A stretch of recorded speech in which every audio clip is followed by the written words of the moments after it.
બાજુ બાજરીનો રોટલો બને છે, આખા લસણની કઢીની સબ્જી બને છે, જોરદાર સબ્જી.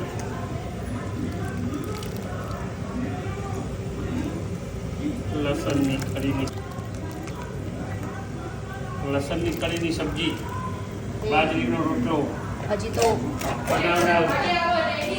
એવું લાગતું હશે કે આટલું બધું પાણી કેમ પણ રોટલા જોડે રસાવાળું જુઓ ને હજી તો પાણી બળશે, ઓછું થશે હજી પાણી આમાંથી ઓછું થશે. અને મસ્ત ફૂલેલો જો સરસ રોટલો લસણની કઢીની સબ્જી બનાવતા આમ ચલો રોટલા બનાવતા બાજરીના રોટલા. જો આ રીતે બાજરીના રોટલા બનાવે.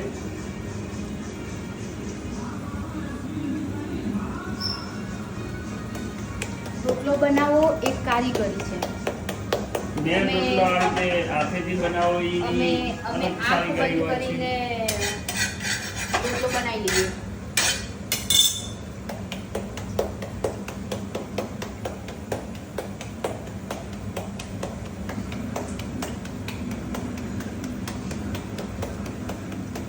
ચપટી વગાડતા રોટલો તૈયાર થઈ ગયો.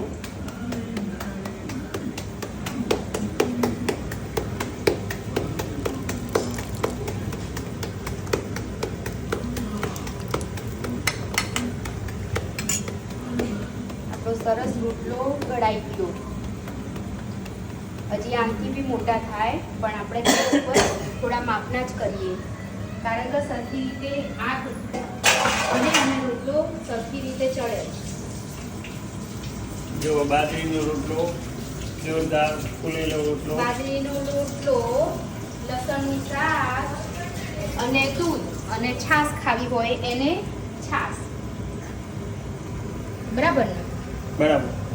અને હજી આમાં રસો આટલો બધો નહીં રહે, થોડો રસો બળી જશે. રસો તો રહેશે જ પણ થોડો બળી જશે કારણ કે રોટલામાં ભાગીને ખાવું હોય ને.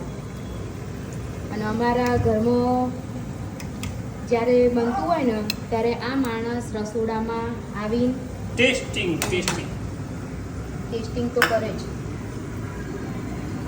ચલો જેને જમવું હોય એ આવી જાય. બાજરીનો રોટલો, લસણનું શાક અને દૂધ, છાશ.